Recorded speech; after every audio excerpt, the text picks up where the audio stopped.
നമസ്കാരം. ചാനലിലേക്ക് എല്ലാവർക്കും സ്വാഗതം. ത്രയം എന്ന തുടർക്കഥയുടെ 10ാം ഭാഗം. എന്താ മുതലാളി, വന്നിപ്പോൾ കൂലിയും തിരിമറി ചെയ്തു തുടങ്ങിയോ?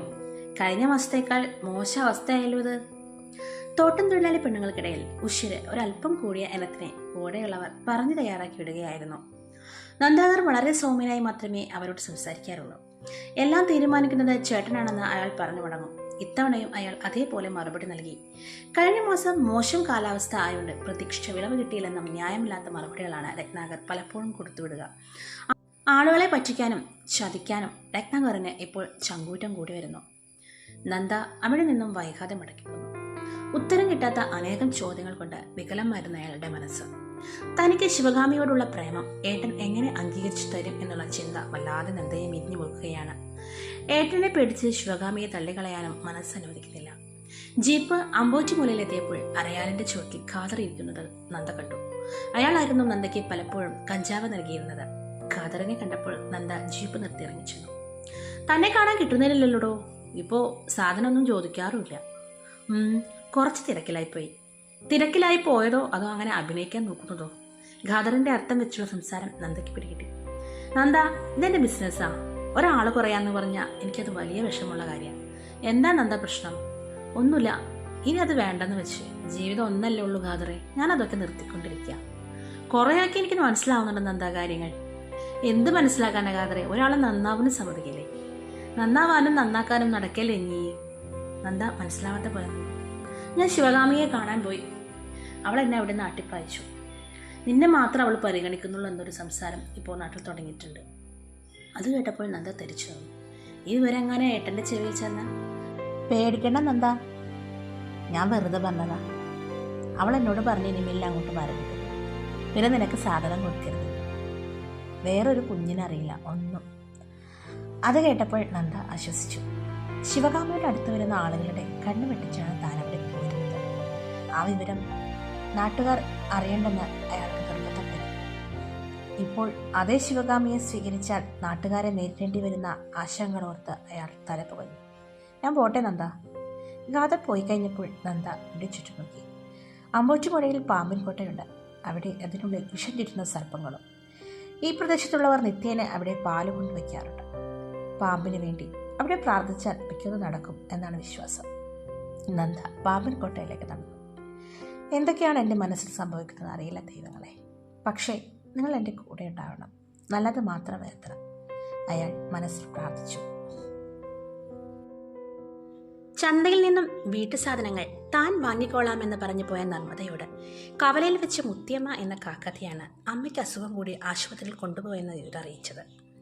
സൈക്കിളിൽ തിരക്കിട്ട് നർമ്മദ പിടഞ്ഞു ചവിട്ടി വരുമ്പോൾ വളവിൽ നിന്നും വന്ന ജീപ്പിൽ ഇടിക്കാതെ ഇരിക്കാൻ വേണ്ടിയായിരുന്നു അവൾ വെട്ടിച്ചത്. റോഡരികിലെ തൊട്ടാവടി മുള്ളിലേക്ക് മുട്ടും കുത്തിയാണ് വീണത്. ജീപ്പിൽ നിന്നും വേഗം ചാടി ഇറങ്ങി നന്ദ അവളുടെ അടുത്തേക്ക് എത്തി ചോദിച്ചു. അയ്യോ, വല്ലതും പറ്റിയോ?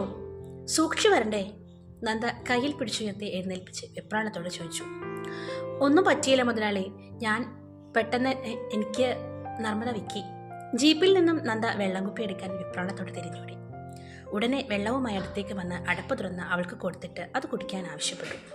നീ ആ പഴനിസ്വാമിയുടെ മോളല്ലേ, പാടത്ത് പണിക്ക് വരുന്ന പഴനി? അതെ.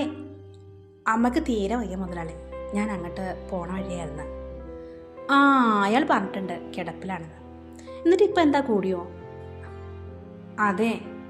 അവൾ വീണ് കിടന്ന സൈക്കിൾ നേരെ ഉയർത്തി നോക്കി. വീണ വീഴ്ചയിൽ സൈക്കിളിനെ എന്തോ പറ്റിയ പോലെയുണ്ട്. നർമ്മദയുടെ മുഖമാകെ വിളറി. അവൾ ദൂരേക്ക് എന്തോ പ്രതീക്ഷയോടെ നോക്കി. സൈക്കിളിന് കേടുവെല്ലാം പറ്റിയോ? ഇപ്പോൾ സമയം ടൗണിലേക്കുള്ള ബസ് പോയെന്ന് നോക്കിയതാ.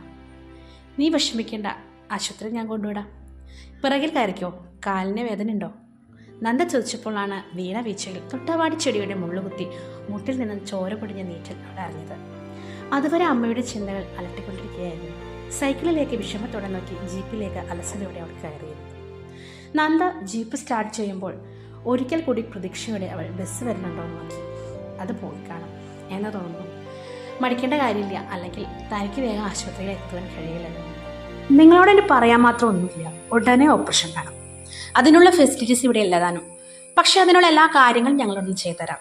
ഓപ്പറേഷൻ നിങ്ങളുടെ സമ്മതം കിട്ടിയാൽ മാത്രം മതി. ഇതിനിങ്ങനെ നീട്ടിക്കൊണ്ട് പോകുന്നത് ശരിയല്ല. ഡോക്ടർ പഴനിയോട് സംസാരിക്കുന്നത് കേട്ടാണ് നർമ്മദ ആശുപത്രിയിലേക്ക് എത്തിയത്. ഡോക്ടർ പറയേണ്ടത് പറഞ്ഞ് റൂമിലേക്ക് പോയി. അപ്പാ, അമ്മ എവിടെ? നടന്നു വരുന്ന വഴിയിൽ തന്നെ അവൾ വിവശ അഴിച്ചു വെച്ചു. നീ എങ്ങനെ കാര്യം അറിഞ്ഞു മോളെ? മുത്തിയമ്മ പറഞ്ഞിട്ട്. വാ. അപ്പയുടെ മുഖത്തെ അമിത ആശങ്ക കണ്ടപ്പോൾ നർമ്മദയ്ക്ക് വല്ലായ്മ തോന്നി. റൂമിലെത്തിയപ്പോൾ അമ്മയുടെ അടുത്ത് തലചായ്ച്ച് കിടക്കുന്ന കൺമണിയെ കണ്ടു. കണ്ണേ, നീ ഇന്ന് സ്കൂളിൽ പോയില്ലേ? പോയി മോളെ. അവിടെ നിന്ന് ടീച്ചർ ആളെ അയച്ചു. എന്തിന്? കൺമണിക്ക് സുഖമില്ല എന്ന് പറഞ്ഞു. അപ്പോൾ എനിക്കൊന്നും പിടികിട്ടുന്നില്ല കേട്ടോ.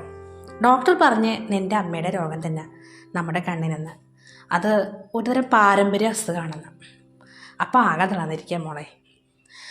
പഴനിസ്വാമിയുടെ സംസാരം കേട്ട് നർമ്മദ ആകെ മിഴിച്ചു നിന്ന് പോയി. അപ്പോൾ ത്രയ എന്ന തുടർക്കഥയുടെ 10ാം ഭാഗം ഇവിടെ കഴിഞ്ഞു. കഥ എല്ലാവർക്കും ഇഷ്ടമായെങ്കിൽ ലൈക്ക് ചെയ്യുക, കമൻറ്റ് ചെയ്യുക, ചാനൽ സബ്സ്ക്രൈബ് ചെയ്യുക. അപ്പോൾ ത്രയത്തിൻ്റെ 11ാം ഭാഗമായിട്ട് അടുത്ത വീഡിയോയിൽ വരാം. അതുവരേക്കും എല്ലാവർക്കും ബൈ. Thank you.